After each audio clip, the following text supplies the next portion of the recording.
UP और उत्तराखंड की खबरों के लिए एबीपी गंगा को सब्सक्राइब करें और बेल आइकन दबाएं। मोहब्बत क्या कोई गुनाह है? क्या इश्क के पक्षियों को सजा मिलनी चाहिए? अगर नहीं तो क्यों आज भी हमारे समाज में इश्क की आजादी लोगों को रास नहीं आती? क्यों झूठी शान के लिए कुछ लोग अपनों का ही लहू बहाते हैं? इस सवाल का जवाब आज जानना चाहता है हर कोई और पूरा देश, क्योंकि मैनपुरी में एक बेटी को मिली है मोहब्बत की सजा, मौत।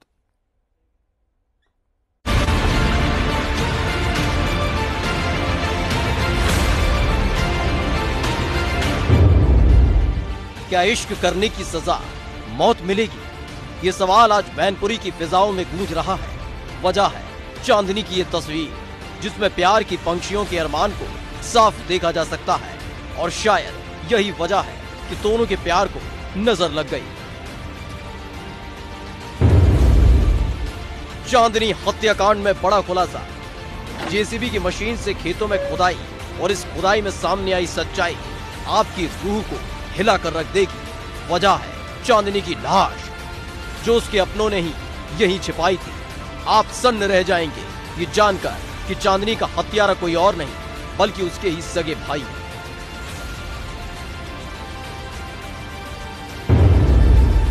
भाई ही निकला चांदनी का कातिल। झूठी शान के लिए भाई ने अपनी बहन के माथे पर गोली दाग दी। समाज में नाम के लिए बहन को इस दुनिया से रिहा कर दिया। बेरहमी की हद देखिए, बहन की लाश को अंतिम संस्कार भी नसीब नहीं हुआ। जिन भाइयों की कलाई पर उसने राखी बांधी थी, उन्हीं ने उसे मौत के घाट उतार दिया।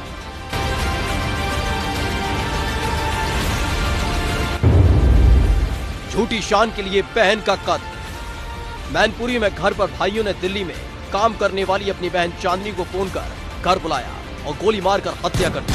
दावा है कि आरोपियों ने इसके बाद पिता की सहमति लेने के बाद बहन की लाश को जमीन में गाड़ दिया। मेरी वाइफ का है, चांदनी का।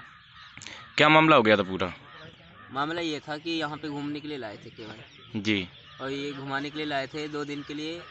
3 दिन हो गया, तीसरे दिन को मारा पीटा, फोन छीन लिया इनका। कौन लेके आया था? भाई लेकर आया था। आपका भाई? नहीं, मेरा नहीं, मेरा साला लेकर आया था। अच्छा अच्छा, बड़ा सा जी वो लेकर आए थे घुमाने के लिए। जी लेंटर बनाने आए थे, लेंटर अभी तक डाला नहीं है। जी और इन्होंने ये बोला था कि 2 दिन के बाद वापस हो जाएंगे। जी। जिस दिन गए उसी दिन लड़ाई हुई। लड़की को इसके भाई ने मारा था। लड़ाई किससे हुई थी आपकी वाइफ की? सुधीर से। प्यार करके घर वालों की मर्जी के बगैर शादी करने की खौफनाक सजा मैनपुरी के गांव में देखने को मिली। कश्यप नगर फरेंजी की रहने वाली चांदनी की गलती ये थी कि उसने एक ऐसे लड़के को अपना जीवन साथी चुना जो दूसरी जाति से आता था। शादी भी हो गई, लेकिन 8 महीने बीतने के बाद लड़की के भाइयों ने ऐसा खौफनाक कदम उठाया जिसे सुनकर किसी का भी दिल पसीज जाए। उन्होंने इसे मारा पीटा, उसे आने नहीं दिए, और उसके बाद उसका फ़ोन बंद हो गया तो हम घबरा गए कि उसके साथ क्या हुआ है। जी। उसके बाद हम यहाँ आ गए। जी। ये 17 तारीख को आई थी और 20 तारीख को फ़ोन बंद हुआ। उसके बाद हम यहाँ पे 24 तारीख को आए। नहीं, किस बात को लेकर लड़ाई हुई थी? लड़ाई इस बात पे हुई थी कि उसको यहाँ आने नहीं दे रहे थे। जी। उनके भाई बोले कि तुझे वहाँ नहीं जाना, नहीं तो हम तुझे मार देंगे। तो वो किस कारण बोल रहे थे कि वहाँ नहीं जाना है? अब ये नहीं मालूम सर, क्योंकि वो लोग हमें पसंद नहीं कर रहे थे। जी। क्योंकि कह रहे थे वो गरीब है और हम तुझे वहाँ नहीं जाने देंगे, और हो सके जात पात के लिए भी हो सकता है। 17 नवंबर को चांदनी भाई के बुलाने पर गांव घूमने के लिए आई थी। उस दिन के बाद से चांदनी का पता नहीं है। जब पति अर्जुन ने उसे फोन किया तो फोन पर भी संपर्क नहीं हो सका।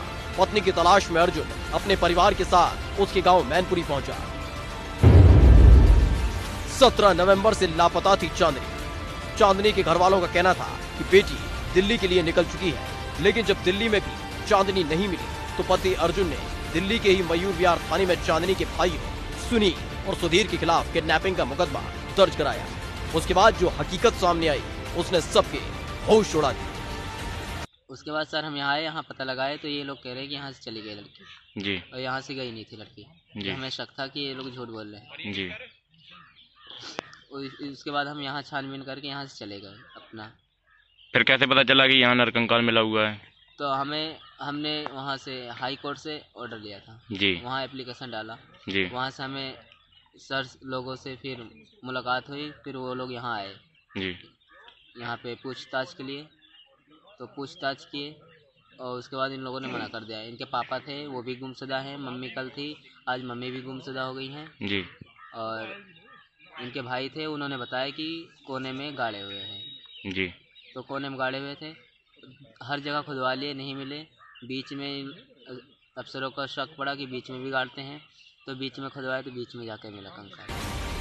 10 घंटों के ऑपरेशन के बाद जब चांदनी की लाश मिली तो सभी सन्न रह गए। लाश की हालत ऐसी थी कि आसानी से कोई पहचान भी नहीं सकता था। तफ्तीश करते हुए पुलिस ने युवती के भाई से पूछताछ की तो सनसनीखेज खुलासा हुआ। 21वीं सदी में भी ये हो सकता है, ये सोच पाना भी संभव है, लेकिन ये हकीकत है हमारे समाज में मौजूद इस मानसिकता की जिसमें बेटियों को अपनी जिंदगी मन मुताबिक जीने का अधिकार नहीं दिया जाता है और अगर वो विरोध कर कोई कदम उठाती है तो दी जाती है इतनी खौफनाक सजा।